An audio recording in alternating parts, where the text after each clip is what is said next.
Chef Brandon.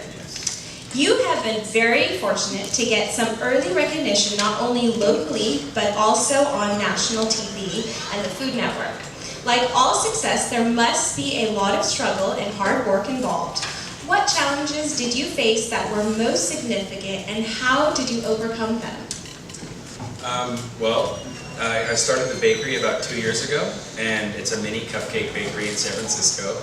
And I just went about it really like with a lot of progressive efforts, just not resting with opening the shop and letting things go. I went out there personally, was very vocal, very active in trying to get coffee shops and Whole Foods and supermarkets involved in my product.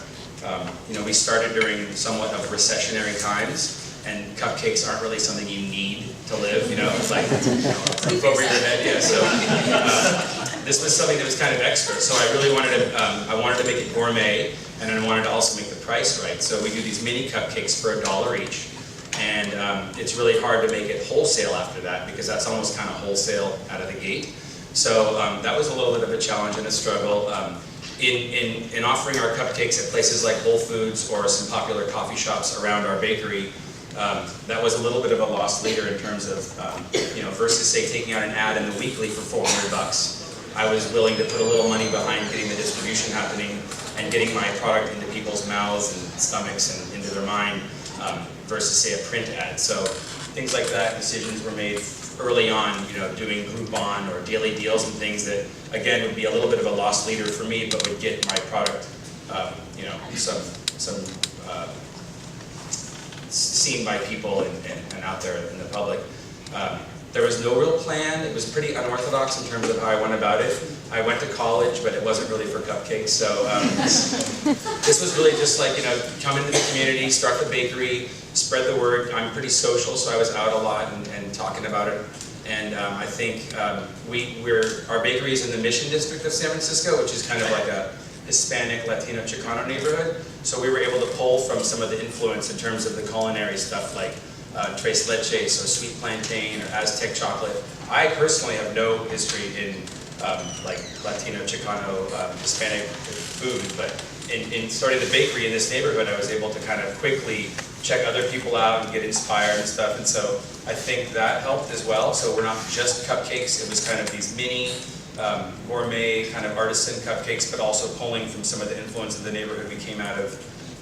In terms of getting on Food Network, I think it's pretty rare that there's a dude or a guy that has a bakery. It's most often ladies, and I mean, not to say be chauvinistic at all, but that's just the way it's happened and the cookie crumbles or whatever. And so Food Network, in courting people to be on Cupcake Wars, I think the fact that there was a male was inspiring to them. And that being said, I think we would have pushed to be on the show anyway. It was all guys, whatever. Really fun to be on that. In fact, after being on that Cupcake Wars, they've courted us to do a spin-off show called Cupcake Confidential, which isn't like a cupcake war. We don't go battle with chefs in a kitchen in LA. They actually come to San Francisco, which they've already actually shot the first pilot for.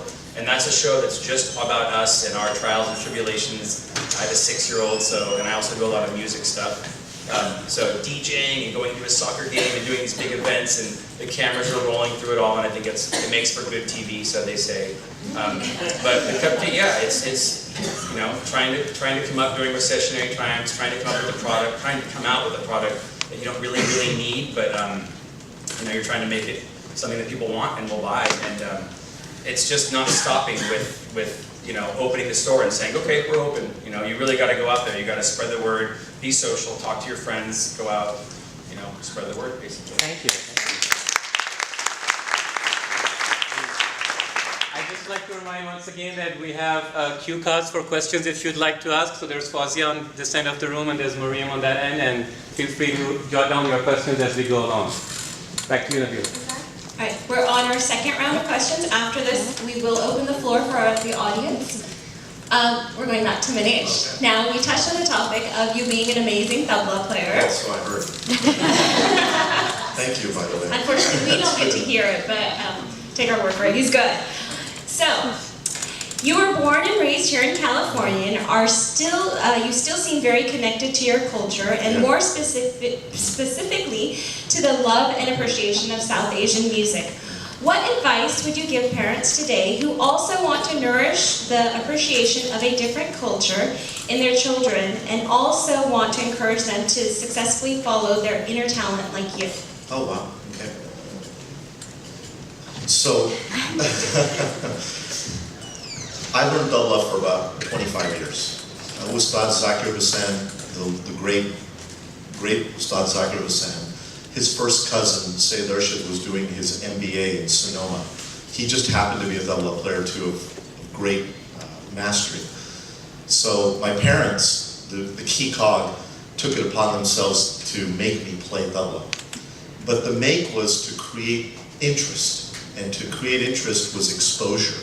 Exposure was everything.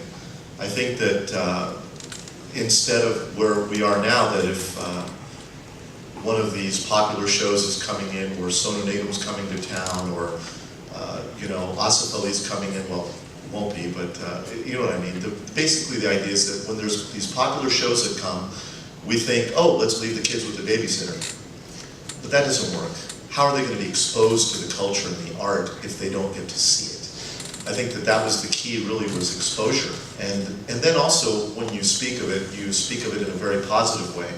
And then you try to create interest, not by forcing the child to do it. I think it's basically creating interest by showing them how much fun it is, and then tying it into culture, going back home and visiting. But again, Nabila, I think it was all exposure. It was just pure exposure. 2,000 shows to my credit now. I've been playing for 30 years, 35 years actually, not to age myself. And I'm tired. but I mean, no, thank you. But it was all exposure. It was all exposure. I think that's the number one thing. And just, it helped to have a tabla set and a harmonium and a drum set lying around and being able to bang on those things and not being reprimanded by my parents for doing it, rather encouraged.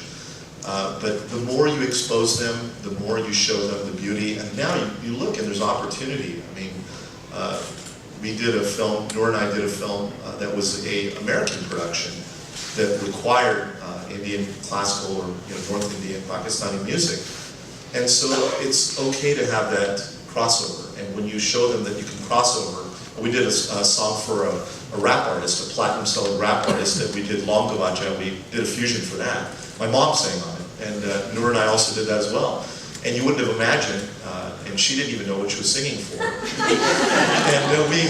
that was the fun part. And we had an entourage of these gangster rappers showed up to our studio, and it was an experience. So I think there's this genuine interest at the end of the rainbow with our culture.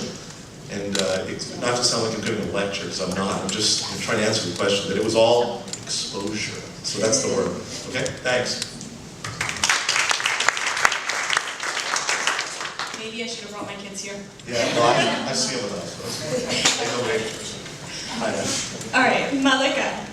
There's a sense in the Valley that most of us feel somewhat privileged, either because of the quality of our education or the wealth we have created or the position we hold in society. However, on entering non-traditional careers and entrepreneurships in general tend to create a level playing field. It makes someone feel unprivileged or inexperienced. Would you like to share your early experience with that feeling of starting from scratch, even though you have had many of the privileges we mentioned? That's a very interesting question. When you're in a creative field, I think it's a very different experience of starting your own company or starting anything, because you're not really feeling like you're starting a job. That's something you have, you're passionate about it, and I think that makes a little bit of a difference. There are challenges when you're starting any firm, regardless what your background is. I was lucky when I came here, my business partner, Chip, who's now, we've been partners for 9 years, he had hired me for a previous firm. And when the main architect was retiring, Chip asked me, what do you want to do? And I said, you know what, we're from Pakistan. We don't like working for other people too long. So I would love to start something on my own. And then, you know, Chip had decided to see if he could, you know, we both could be partners, which was very exciting.